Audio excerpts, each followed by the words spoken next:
Hey folks, I'm Dave Domzowski. Welcome to the scripture readings for Friday, March 20th, 2020. First one is coming to us from Isaiah. Lift up a banner on the high mountain. Raise your voice to them.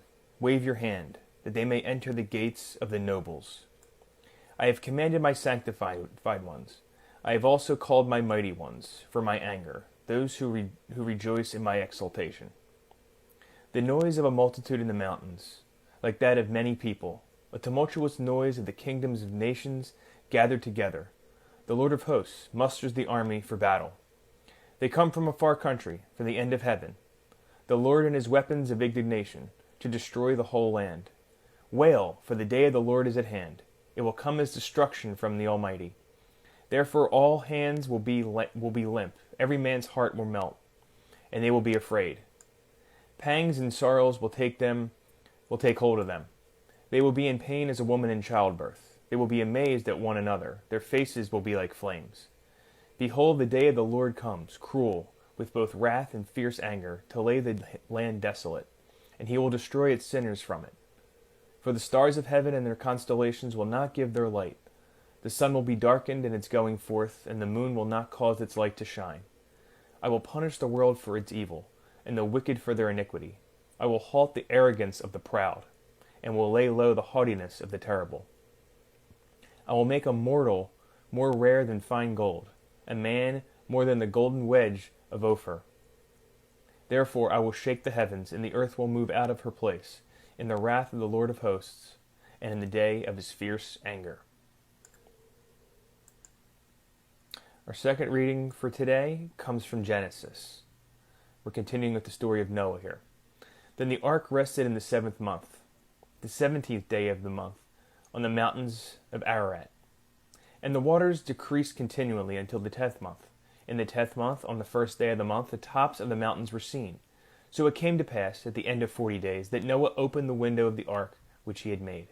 Then he set out a raven, which kept going to and fro until the waters had dried up from the earth.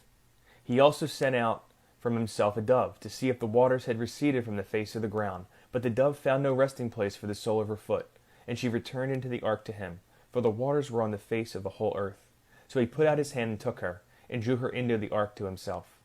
And he waited yet another 7 days, and again he sent the dove out from the ark. Then the dove came to him in the evening, and behold, a freshly plucked olive leaf was in her mouth. And Noah knew that the waters had receded from the earth.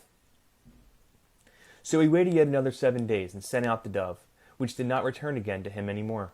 And it came to pass in the 601st year, in the 1st month, the 1st day of the month, and that the waters were dried up from the earth. And Noah removed the covering of the ark, and looked, and indeed the surface of the ground was dry. And in the 2nd month, on the 27th day of the month, the earth was dried. Then God spoke to Noah, saying, Go out of the ark, you and your sons wives with you. Bring out with you every living thing of all flesh that is with you, birds and cattle and every creeping thing that creeps on the earth, so that they may abound on the earth and be fruitful and multiply on the earth. So Noah went out, and his sons and his wife and his sons' wives with him. Every animal, every creeping thing, every bird, and whatever creeps on the earth according to their families, went out of the ark. Then Noah built an altar to the Lord, and took of every clean animal and of every clean bird, and offered burnt offerings on the altar. And the Lord smelled a soothing aroma. Then the Lord said in his heart, I will never again curse the ground for man's sake, although the imagination of man's heart is evil from his youth, nor will I again destroy every living thing as I have done. It's a promise that we need to remember, especially considering our trying times right now.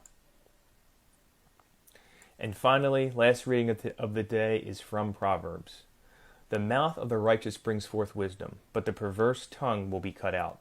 The lips of the righteous know what is acceptable, but the mouth of the wicked what is perverse, I should say. Dishonest scales are an abomination to the Lord, but a just weight is his delight. When pride comes, then comes shame, but with the humble is wisdom. The integrity of the upright will guide them, but the perversity of the unfaithful will destroy them. Riches do not profit in the day of wrath, but righteousness delivers from death.